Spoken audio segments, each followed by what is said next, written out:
Donc je vais commencer. Moi, je m'appelle Tiffany Lacamouar. Je suis professionnelle de santé de profession initiale, puisque dans l'association du pôle de ressources ETP, on est moitié professionnel de santé, Mariana et moi, et moitié patient intervenant. Donc l'idée, c'est que moi, je vais surtout être là pour gérer la technique, voilà, tous les enregistrements, le chat. Est-ce que tu veux que je te dise un petit mot sur le pôle ETP, Mariana, ou pas? Euh, je pense que c'est intéressant, hein.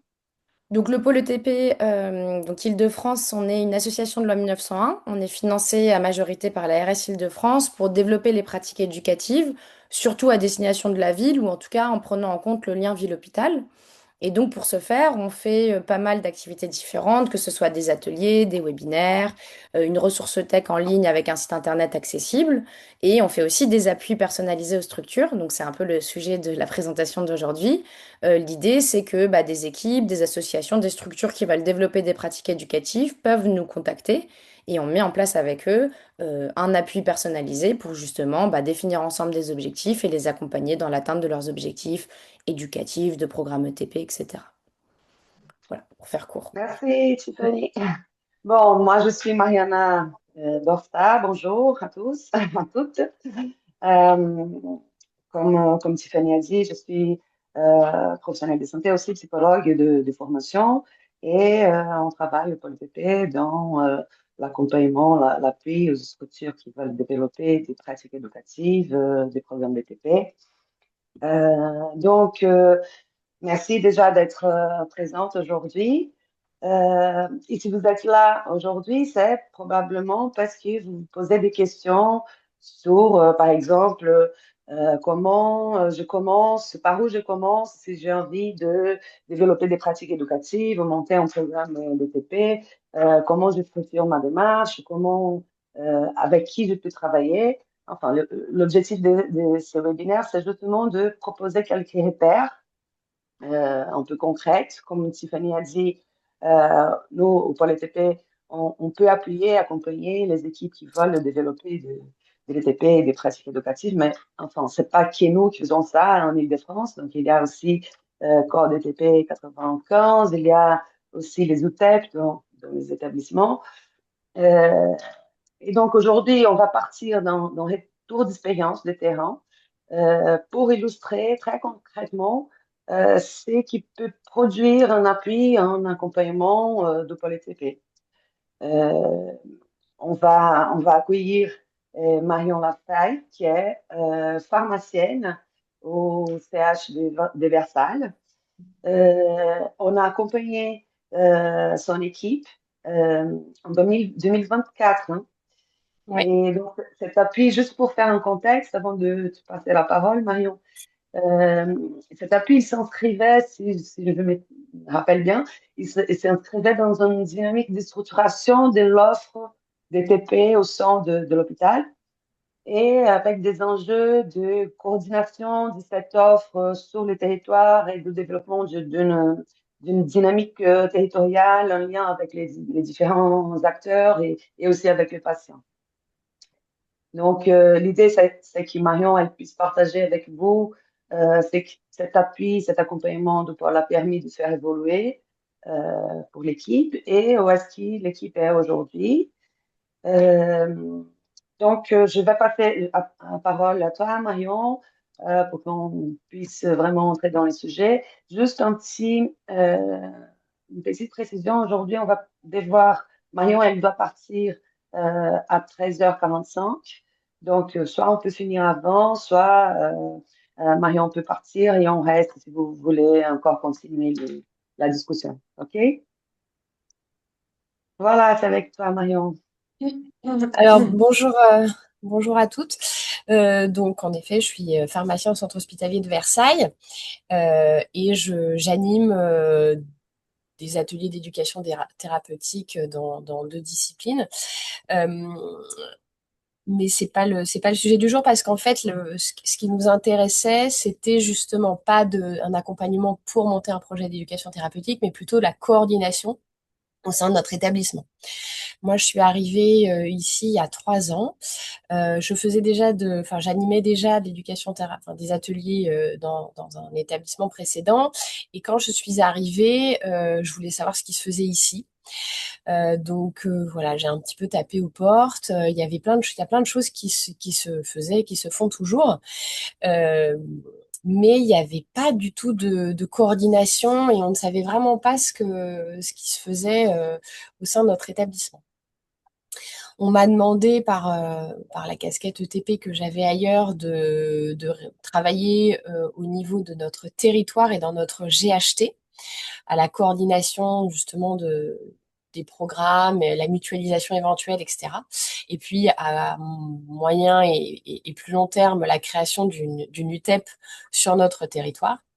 Mais c'était difficile pour moi de travailler au niveau territorial du GHT quand je ne savais pas ce qui se faisait à l'étage au-dessus. Donc la priorité pour nous, c'était vraiment de pouvoir structurer et coordonner les actions éducatives qui se font au niveau de l'établissement. Donc on a fait une première réunion avec voilà, le bouche à oreille et les différentes équipes que les uns les autres connaissaient pour essayer déjà de faire un état des lieux et une première cartographie de l'existant. Et puis, donc c'est pas forcément toujours évident parce que, bah, comme tout le monde le sait, ce sont des activités transversales. Donc, il y a les programmes qui sont déclarés et puis les actions éducatives ou les programmes qui ne sont pas déclarés à l'ARS. Donc, c'est plus compliqué.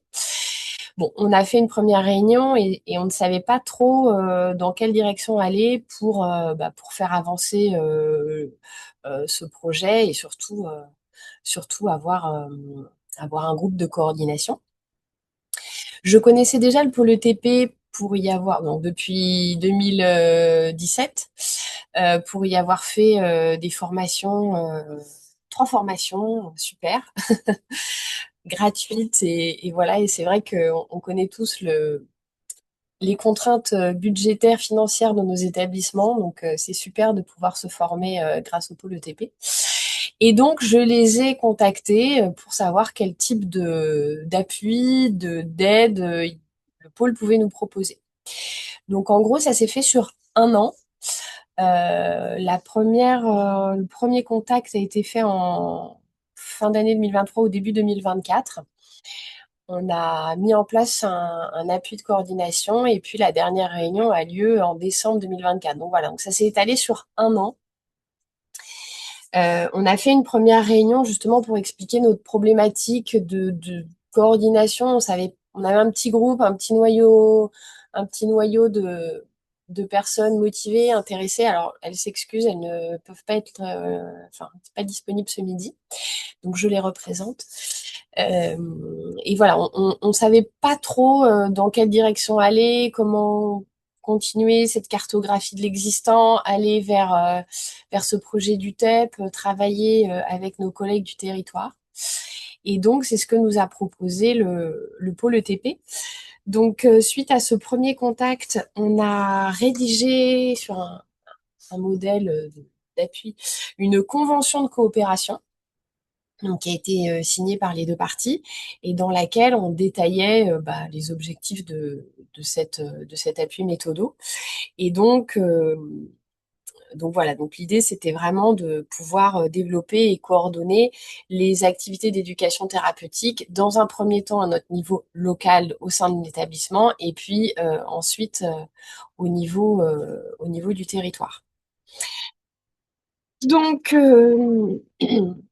Donc on était un peu rassurés de pouvoir avoir cet accompagnement. Les réunions étaient animées par le pôle ETP, et donc nous avons planifié d'emblée 3 ou 4 réunions.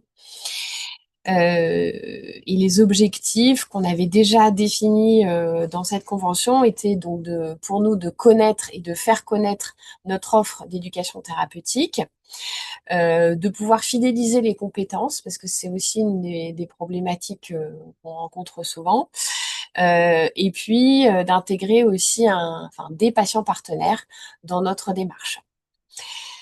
Donc la première réunion a eu lieu. Nous étions 7 personnes de l'établissement, accompagnées par Mariana et puis Sandrine pour la première réunion, euh, les représentantes du pôle. Et puis on avait convié les deux oui, les deux personnes d'autres, enfin du GHT qui sont coordinatrices d'éducation thérapeutique au niveau de leur établissement. Donc au cours de cette première réunion, nous nous sommes présentés avec voilà l'état des lieux, quels étaient nos besoins, quels étaient les outils qu'on avait, même s'ils étaient peu nombreux, quelles était la planification de nos actions. Et puis, voilà, donc la première réunion était plutôt une réunion de présentation. Euh, voilà. On a calé les réunions par la suite et on a réussi à se ménager entre nous des temps de travail pour préparer voilà, certaines choses d'une réunion à l'autre. Ce qui était bien, c'est que les dates étant fixées à l'avance, ça nous obligeait un petit peu enfin, ça nous obligeait à travailler et à avancer parce que bon, souvent on fait ça, enfin quand on n'a pas de temps dédié, on fait ça entre deux.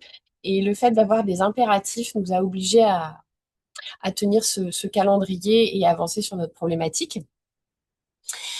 Lors de la deuxième réunion, nous avons travaillé sur un métaplan euh, avec bah, le principe des valeurs que l'on souhaitait véhiculer.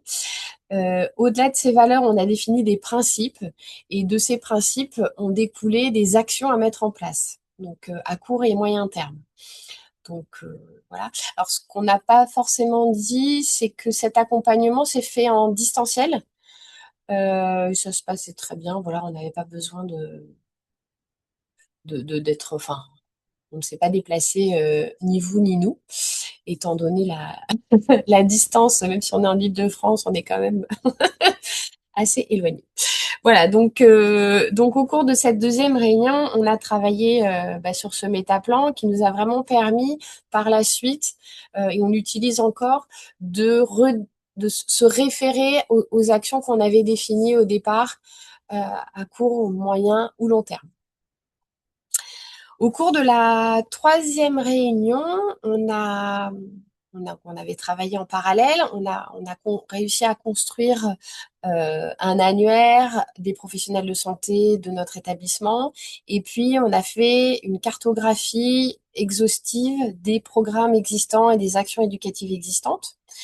Donc une fois que c'était fait, il fallait se questionner sur la diffusion de ces informations, comment communiquer tout ça à nos professionnels de santé, sachant que en 2022, pardon, fin 2022, l'établissement a été la cible d'une cyberattaque et donc les outils informatiques voilà, ont été un peu endommagés. Il fallait tout reconstruire, donc certains outils n'étaient plus vraiment disponibles un an après. Bon, je vous rassure, tout va bien depuis. Euh, donc voilà, on s'est questionné sur le partage de ces documents, de ces informations, le rôle de chacun dans notre groupe, sachant que donc aujourd'hui on est toujours 8 avec des professionnels de santé, une cadre administrative, donc on a des voilà, médecins, pharmaciens, infirmières de pratique avancée. Et voilà. Et puis on avait une représentante de la direction parce qu'il faut, voilà, il faut bien dire que la direction nous a soutenus dans ce projet et nous soutient encore. On a travaillé aussi sur le rétro-planning euh, de toutes les actions que nous avions identifiées. Et puis sur l'auto-évaluation, ce qui n'est pas évident. Donc ça, c'était un sujet qu'on a évoqué ensemble sur enfin, quels indicateurs mettre en place pour assurer une auto-évaluation. C'est ce point-là que nous avons détaillé dans la réunion suivante, donc dans la 4e réunion. On a travaillé sur les types d'indicateurs à mettre en place, sur ce qu'on souhaitait réellement évaluer. Bon, alors je vous avoue que c'est la partie un peu qui laisse à désirer aujourd'hui. Si on doit faire un bilan, on n'est pas très bon là-dessus. On a fait plein d'autres choses positives à côté.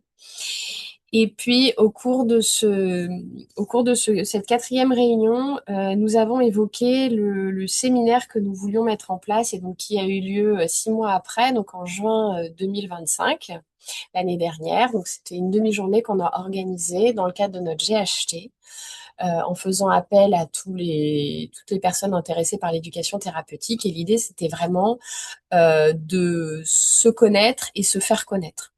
Donc, on n'a pas ouvert volontairement à l'extérieur parce qu'on avait besoin de pouvoir voilà, se construire et se fédérer entre nous dans un premier temps. Voilà. Donc, lors de cette 4e réunion, le pôle ETP nous a aidés à structurer et à avancer sur cette demi-journée. Mais on était déjà lancé et voilà, on a eu du soutien, beaucoup de soutien, beaucoup d'encouragement. Mais voilà, le projet était déjà bien lancé grâce à l'accompagnement qu'on avait pu avoir tout au long de l'année. Et donc oui, alors ce qu'on a évoqué aussi dans cette 4e réunion, c'était les risques d'essoufflement du groupe. Parce que après, enfin, c'est toujours comme ça, hein, quand on est bien accompagné, on avance. Et puis une fois qu'on se retrouve sans impératif de réunion, sans cet accompagnement-là, on avait un petit peu peur que les choses s'essoufflent. Ce qui ne s'est pas produit. Alors, je vous avoue qu'aujourd'hui, même, on espace un peu plus les réunions, mais elles ont toujours lieu. Donc, on pourra faire un bilan après. Là, l'idée, c'est d'abord, dans un premier temps, de vous présenter cet accompagnement. Et puis, on a travaillé aussi à la nomination de notre groupe. Donc, voilà, on a pu le nommer. Ça s'appelle Get Up pour un groupe d'éducation thérapeutique, unité. Alors, au départ, c'était unité pilote et ça s'est transformé en unité patient puisque on va intégrer prochainement un patient partenaire dans notre groupe. Voilà. Et on a fait ensuite une petite réunion de synthèse à la fin de l'année. Donc voilà en pratico-pratique l'accompagnement dont on a pu bénéficier et ce bel appui qui nous a vraiment aidé à nous structurer.